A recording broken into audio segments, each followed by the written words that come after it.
Halo sobat-sobat, eyang kakung, eyang putri, oma, opa, bapak, ibu, adik-adik, remaja, pemuda, dan anak-anak. Apa kabar? Luar biasa, fantastik, yes. Tetap semangat, tetap optimis, be happy, don't worry. Kita berjumpa lagi di program Sekedar Berbagi.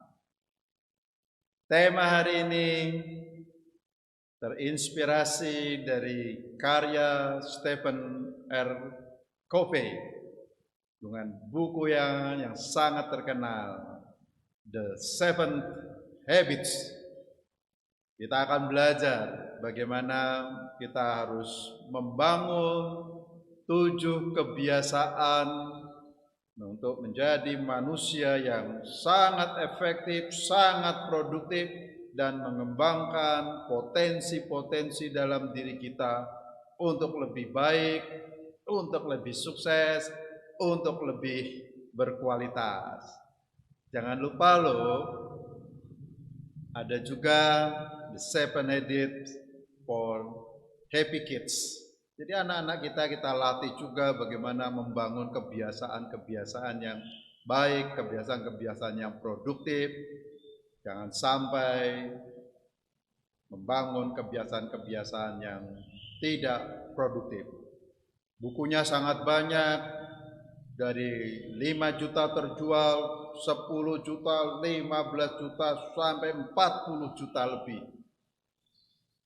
Itulah sebabnya sayang sekali kalau sumbangan pemikiran dari Stephen Covey tidak saya bagikan. Siapa toh Stephen Covey itu? Lahir di Utah 24 Oktober 1932 dan wafat pada 16 Juli 2012. Wafatnya pada usia 79 tahun karena mengalami kecelakaan ketika bersepeda. Istrinya bernama Sandra Covey. Covey mempunyai 9 anak dan juga anaknya ada yang meneruskan sebagai motivator, trainer, dan juga pengarang buku. Stephen Covey begitu produktifnya menjadi pengarang buku-buku motivasi. Ia juga menjadi trainer, motivator yang menggerakkan orang-orang untuk membangun kebiasaan-kebiasaan yang produktif. Ia juga sebagai konsultan dan pakar dalam Human Resource Development and Management. Mengapa kebiasaan ini penting? Covey mengatakan, aku bukanlah produk dari situasiku, dari keadaan di sekitarku, dari apapun yang terjadi di sekitarku, tapi aku adalah produk dari keputusanku sendiri. Itulah sebabnya mengapa habits harus kita bangun, karena dari situ kita akan belajar tentang kebiasaan-kebiasaan yang harus kita miliki. Kebiasaan atau habits adalah perilaku kita yang terus-menerus kita ulang, kita lakukan berkali-kali tanpa kita sadari atau kita kaji lagi. Itulah perilaku kita. Jadi ada orang yang nonton film terus, ada orang yang ngobrol terus, ada orang yang dalam kegiatan selalu telat terus, atau kebalikannya selalu tepat waktu. Melakukan kebiasaan yang terus-menerus tanpa bertanya lagi, tanpa dikaji lagi, itulah habit. Nah, mula-mula kita membentuk kebiasaan kita. Misalnya, saya harus sehat, maka saya harus olahraga tiap pagi. Untuk membentuk kebiasaan itu, seringkali kita gagal. 5 kali, 10 kali, setelah itu kita mundur lagi. Pope mengatakan harus diulang minimal 21 kali, setelah itu baru menjadi kebiasaan kita. Maka lama-kelamaan kebiasaan itulah yang membentuk kita. Maka orang yang biasa berolahraga ketika 1 atau 2 hari saja tidak berolahraga, rasanya ada yang kurang dalam dirinya. Habits itu. Maka seorang pujangga Inggris mengatakan itu, mula-mula kita yang membentuk habits, tapi lama-kelamaan habitslah yang membentuk kita. Maka dari habits itu ada orang dikenal sebagai orang yang rajin, orang yang malas, orang yang selalu tepat waktu, orang yang selalu molor waktunya dan sebagainya. Maka mengapa ini penting? Kebiasaan akan menjadikan kita sukses atau menghancurkan kita. Sedangkan efektivitas adalah keseimbangan antara produksi dan kemampuan produksi. Efektivitas adalah fungsi dari dua hal ini, produksi dan kemampuan produksi kita. Jadi jika kita punya kemampuan memproduksi 10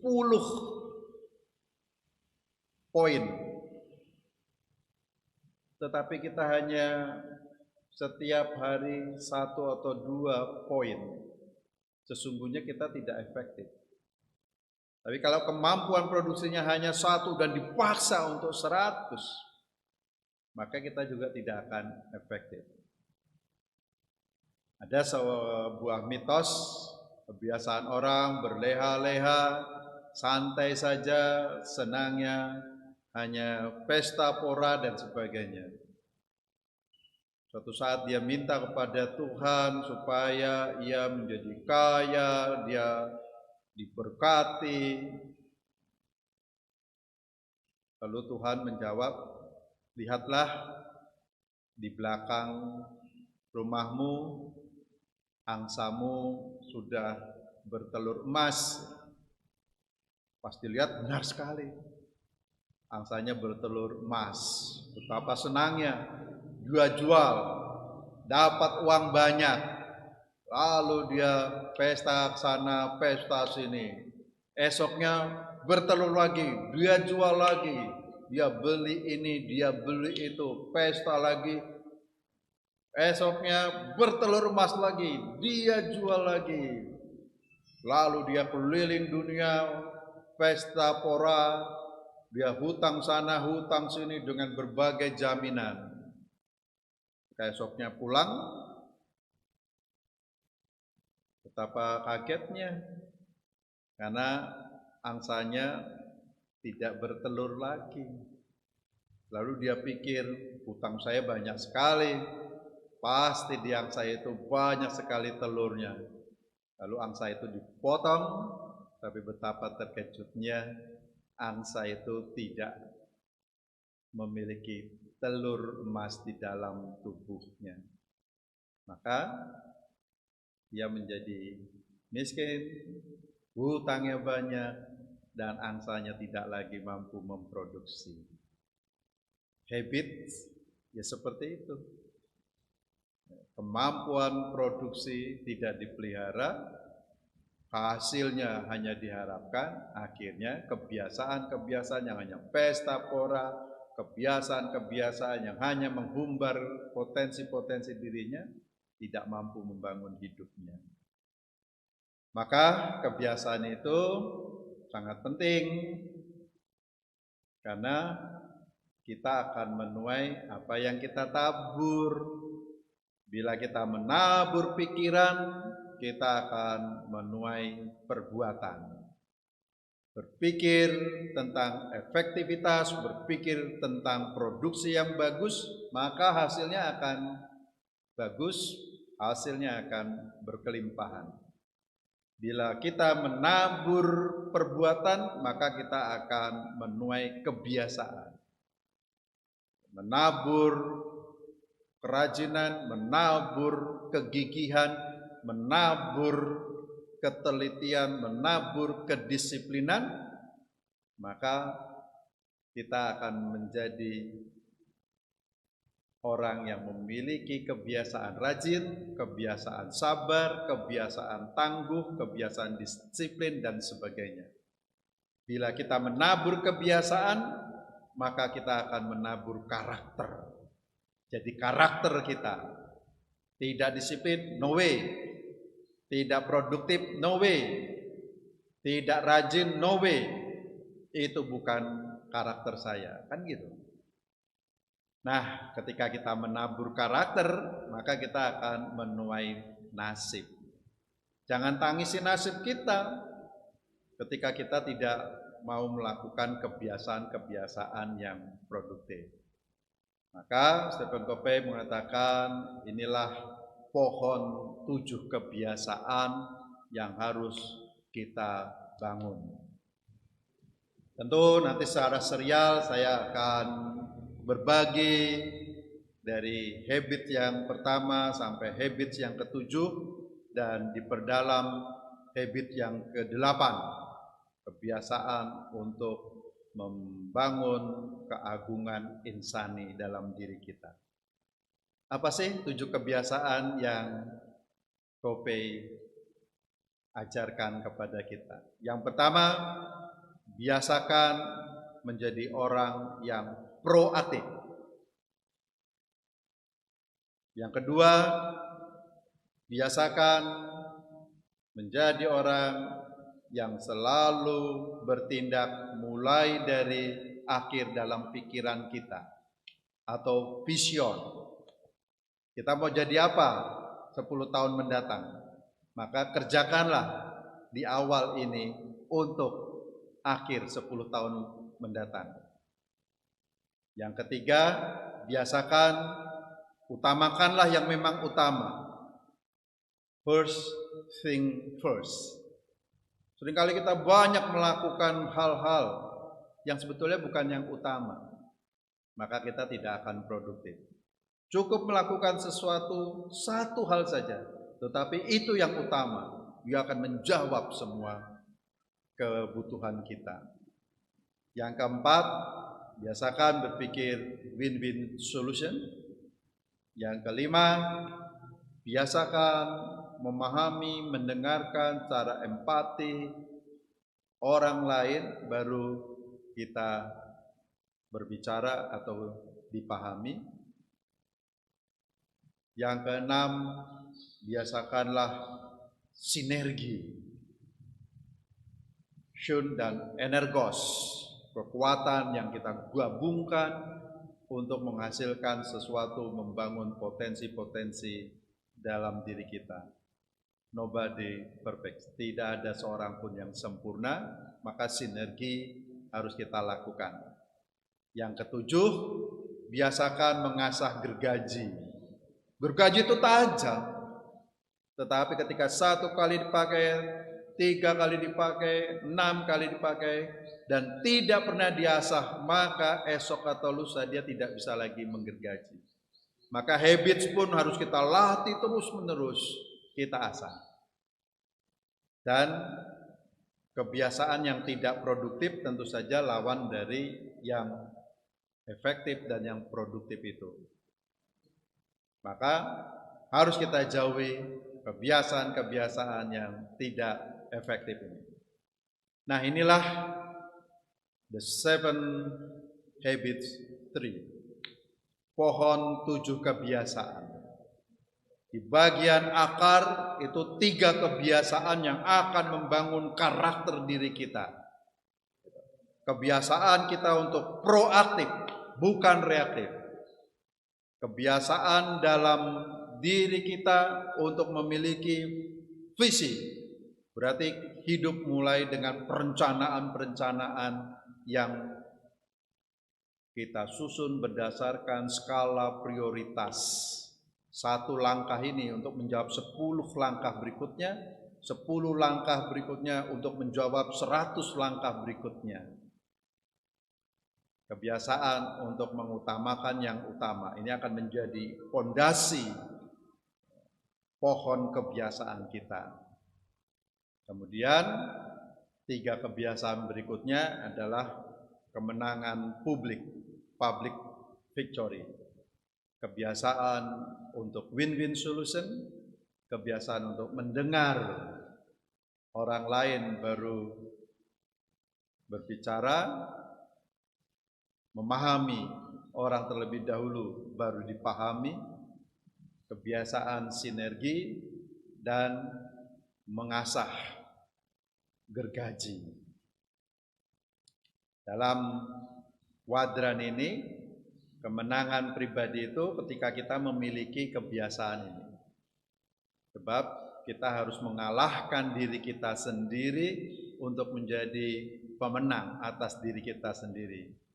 The leader in me, yaitu ketika kita mampu proaktif, mampu memiliki visi, sehingga kita mampu membuat perencanaan hidup yang tepat, menggerakkan segala potensi kita, kemudian mampu mengutamakan mana yang memang utama harus saya kerjakan, karena jari saya terbatas, tangan saya terbatas, kaki saya terbatas, waktu saya terbatas, maka apa yang harus saya kerjakan terlebih dahulu untuk membangun diri saya, untuk menjadikan saya lebih produktif. First thing first. Baru kuadran yang berikutnya, kesaling bergantungan. Kita bukanlah makhluk soliter, bukan makhluk yang terasing. Kita hidup bersama sesama kita, maka harus berpikir win-win solution, harus berpikir memahami orang lain dan dipahami, dan sinergi untuk bersama-sama membangun kehidupan kita. So, sobat-sobat, inilah manfaat kita menerapkan 7 kebiasaan dan harus kita mulai. Karena manfaatnya adalah kita mampu memimpin diri sendiri, the leader in me. Kita mampu mengendalikan kehidupan kita. Kita bukanlah binatang yang ditentukan oleh alam dan situasi serta keadaan di sekitarnya, tetapi kita adalah produk dari keputusan-keputusan yang kita ambil untuk menentukan siapa kita. Kita mampu bekerja, belajar lebih efektif. Ada orang menggunakan 20 jam hanya menghasilkan 1 kilo, tapi ada orang yang memakai 1 jam menghasilkan 20 kilo. Kebiasaan inilah yang harus kita bangun. Kita mampu memperbaiki hubungan dan relasi dengan sesama kita. Yang kelima, kita mampu meningkatkan kepercayaan diri kita. Dan yang keenam, membuat keputusan-keputusan kita lebih baik, sehingga kita tidak terlalu menghabiskan energi untuk melakukan hal-hal yang sebetulnya tidak perlu kita lakukan. Seluruh energi kita bisa kita pakai untuk sesuatu yang lebih baik, lebih produktif, lebih berguna, lebih bermanfaat. Dan esok atau lusa kita akan berbeda secara kualitatif karena kebiasaan-kebiasaan yang kita bangun. Itulah sebabnya Edmund Hillary, seorang penakluk Mount Everest, berkata, sebenarnya bukan puncak gunung yang kita taklukkan, tetapi diri kita sendiri. Oke, sobat-sobat, anak-anakku, remaja, pemuda, oma, opa, eyang kakung, eyang putri, terus kita kerjakan kebiasaan-kebiasaan yang produktif, kebiasaan-kebiasaan yang baik. See you, sampai jumpa di bagian lain untuk episode mendatang. Salam damai, salam sehat, tetap semangat, optimis, yeah!